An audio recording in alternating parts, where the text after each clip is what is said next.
ចាសួស្តីបងប្អូនទាំងអស់គ្នាអរគុណដែលបាន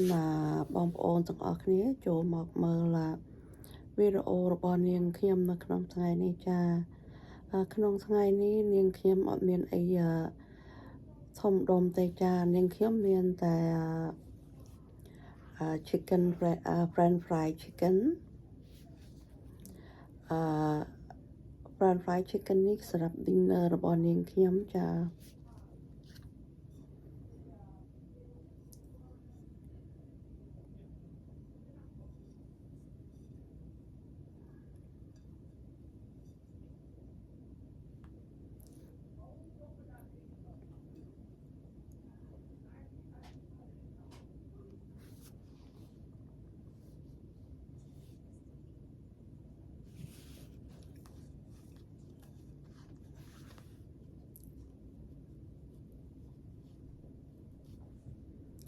ចាអរគុណបងប្អូនដែលបានចូលមកទស្សនាចា